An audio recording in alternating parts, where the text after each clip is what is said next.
जब तक कुफ्फार हमारे पैगंबर, हमारे दीन, हमारी किताब, हमारे वतन, हमारे परचम और हमारी कौम की तौहीन नहीं करते, तब तक हम भी उनके साथ रवादारी से पेश आएंगे। लेकिन अगर उन्होंने हमारी इख्तियार, हमारे अकायद या हमारे मुस्तकबिल पर हमला किया तो हम उनके लिए डरावना ख्वाब बन जाएंगे।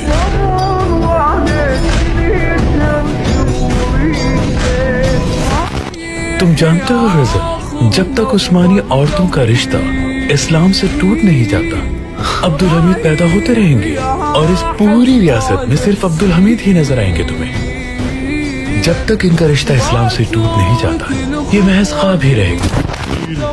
और फरात वादा शुदा ज़मीन, एक बड़ी इसराइली रियासत। हमारे होते हुए ये ख्वाब कभी शर्मिंदा ताबीर नहीं होगा। بعدك والله حيرة لو ودانا سيرة ما ترحم يا ابو فاضل जंग का आगाज हो चुका है। अल्लाह से दुआ है कि हम साबित कदम रहे, जमीर फरोश न बने, और जिसने अपना वतन दौलत की खातिर ओहदे या जन के लिए बेच दिया, वो जान ले कि उनकी गद्दारी की दास्तान उनकी कब्र पे नक्श की जाएगी।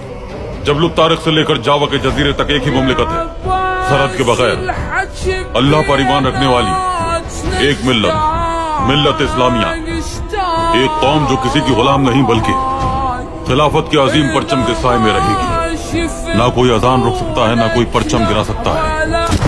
इसी तरह अपनी हद पार करना जारी रखा तो हम पूरी ताकत के साथ अपनी बंदूकें, सारी तोपें, तीर और नेज़े फाले, जो कुछ हमारे पास है लेकर इटली की ईंट से ईंट बजा देंगे। हम दीन इस्लाम के खलीफा सुल्तान अब्दुल हमीद खान हैं, मर जाएंगे लेकिन नबी की शान में गुस्ताखी नहीं होने देंगे। ये जंग हक और बातिल के दरमियान है और बातिल कभी कामयाब नहीं हो पाएगा। بالعيون اريدك من عمري على ايدك امشي على الرمون وانا جنيت امشي